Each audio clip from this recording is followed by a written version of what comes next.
Ik loop hier op de Kannerberg en we duiken vandaag niet alleen maar de mergelgroeven in, ook de geschiedenis. Een geschiedenis vol geheimen. Het grote geheim is natuurlijk dat hier tientallen jaren lang een ondergronds NAVO-hoofdkwartier heeft gezeten. Het was bekend dat het een militair complex was, maar het grote geheim is, wat gebeurt hier nou precies? Ja. Inmiddels weten we wel wat er plaats heeft gevonden. Ja. En dat gaan we binnen allemaal bekijken en over praten, wat mij betreft. Ja, nou, volg je. Ja. Oké. Volg je.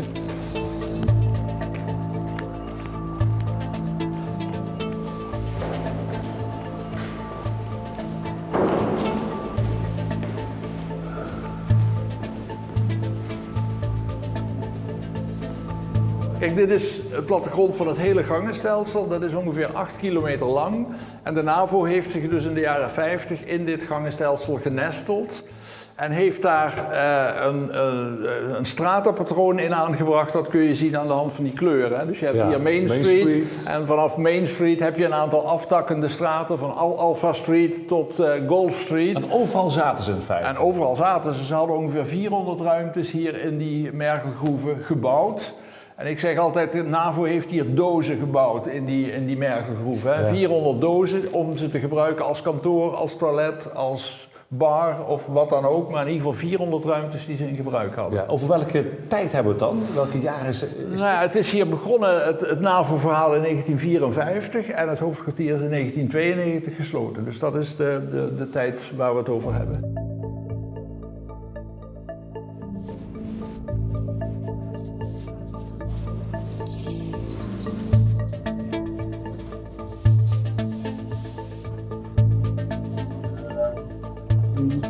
De Noord-Duitse laagvlakte, dat was in principe voor de NAVO de plek waar zij verwachten dat als er een aanval zou komen, dat die door die Noord-Duitse laagvlakte zou komen. Van de Russen, van de Oost-Duitsers, van het Warschau-pact. En dit hoofdkwartier moest dus de acties in dat gebied coördineren. Dus het was een van de belangrijkste hoofdkwartieren. Ja. Ja.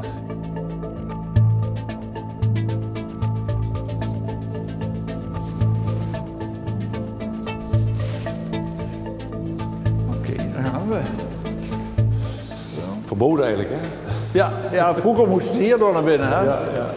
Dat we hier zat te wachten. Ik dacht, je hebt je eigen bordje, hè, Jos, maar er staat JOC. Er staat JOC en dat is hoe het hier officieel heet. Het heet een Joint Operations Center.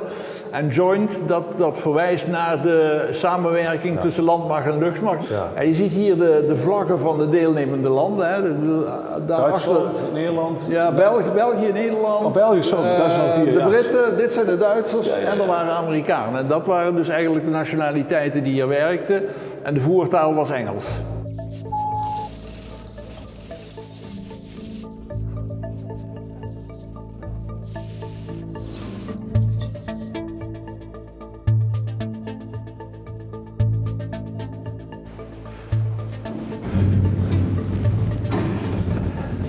Dat zijn niet bepaald draaideuren, hè?